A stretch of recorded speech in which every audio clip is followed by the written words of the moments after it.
I got the moves. I got the moves. I'm making moves. You gotta move. You gotta make the city move. Like, whoa. I make the city move. I got the move. With the NBA season only a month away, it's time to make some predictions for the upcoming season. I've done my standing predictions video, which you should go check out after this one, but now it's time to go into the awards. In today's video, I'm going to be predicting every award winner for the 2020 NBA season, so the MVP, Defensive Player of the Year, Most Improved Player, etc. You get the idea. I'll also be predicting who I think will win the NBA championship, and in each award, I will give a couple of honorable mentions too, as many of these races were extremely close and hard to decide on.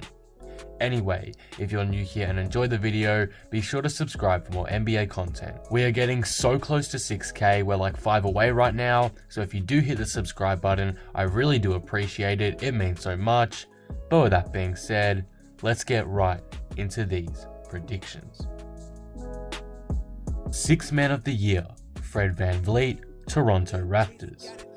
My first prediction I'm making today is the Sixth Man of the Year, and if I'm being honest, this one is a tough one to judge and make a decision on because the Sixth Man of the Year are normally somewhat unexpected players like Montrezl Harrell from last season. But I'm going to go with Fred VanVleet with this one. Coming off an NBA championship, VanVleet is on fire. He was lighting it up during June and maximized his opportunity. He fell short in the award race just a couple years ago, but proved why he's still at that level last postseason. With momentum from his ring, I think he can continue his elite performances, and seeing as he's one of the Raptors' main core now, I think he'll get a lot more opportunities than last season, even if he comes off the bench. At the end of the day, the Sixth Man of the Year is really all about stats and impact you make off the bench, and I believe VanVleet will post good enough averages to take the award home. I see him getting maybe 16 points per game on 40% from the field, and potentially even up to 40% from 3. Again, this is probably the toughest award to pick a candidate from. I had Lou Williams and Jaylen Brown as candidates also, but I had to choose VanVleet over them. I'm expecting Lou Will to get less touches with Kawhi and Paul George on his team, and I'm not 100% sure if Brown will even be on the bench as a sixth man next season. Overall though, it should be an exciting race, but at the end of the day, I have VanVleet taking home the award. Defensive Player of the Year, Giannis Antetokounmpo, Milwaukee Bucks. After getting robbed last season, in my opinion of course, Giannis will be in search of the Defensive Player of the Year award. He seemed a bit disappointed on awards night when he didn't win, even though he had such a brilliant season, both offensively and defensively. What he didn't always show up in the box score, but his impact and pressure on shots caused a lot of misses, and I think he led the league in nearly 10 defensive stats, such as defensive win shares, defensive plus minus, and defensive efficiency, and many more. This year, Giannis is gunning for that championship, and as they say, defense wins championships, and Giannis knows this. I believe his defensive game will be so impactful that he could take home the award this season, beating out guys like Rudy Gobert and Kawhi Leonard. Antetokounmpo is a hard-working athlete. He doesn't give up on one end of the floor.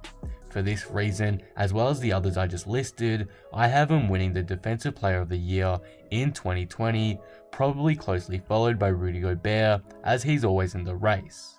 But with that being said, let's move on to the next award. Most Improved Player, Terry Rozier, Charlotte Hornets. Probably the boldest prediction I'm making in this video is this one right here.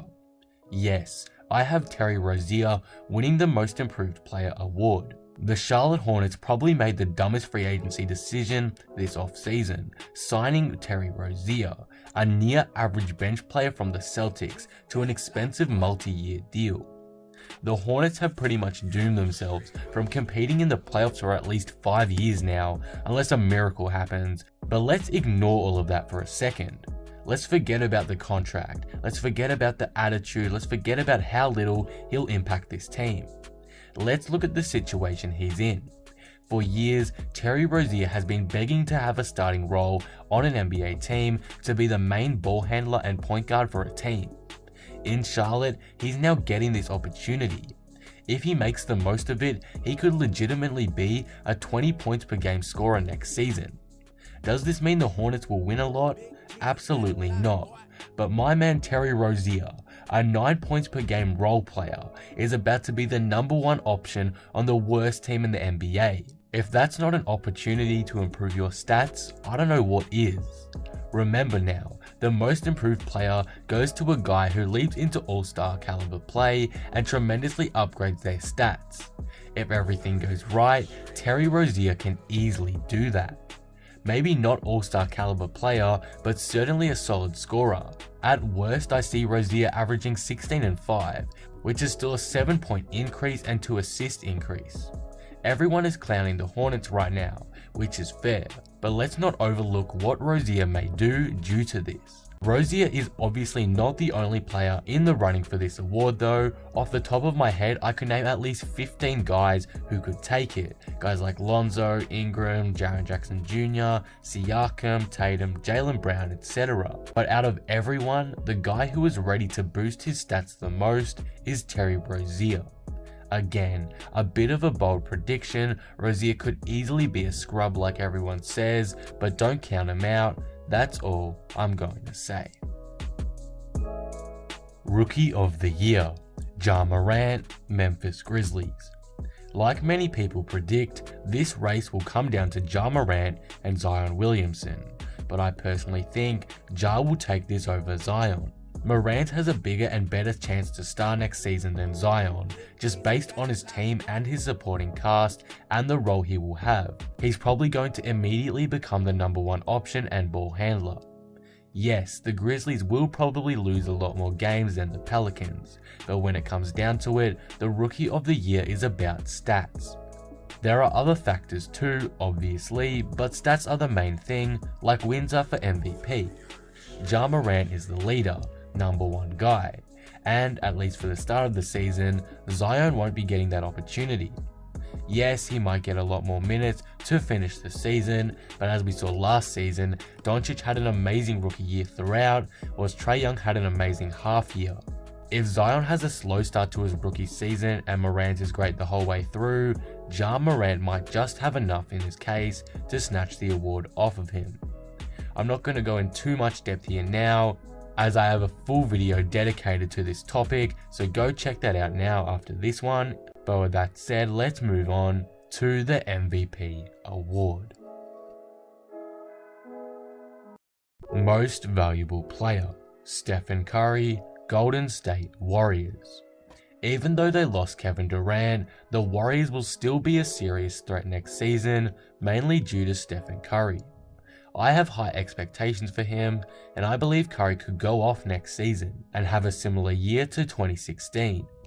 No, not a 73-9 season again, but a 30 points per game year. It may be hard to see the Warriors win enough games, but they are a definite chance to grab a top 3 seed once the year is all said and done. Curry is going to be the leader of the Warriors again after a couple of seasons, and we've seen how lethal he can be. During the 2019 playoffs, Curry was going off without Durant. He won 5 straight without him before the NBA Finals, where he still managed to take 2 games off of Kawhi Leonard's Raptors. Plus, the Warriors squad was heavily depleted at the time.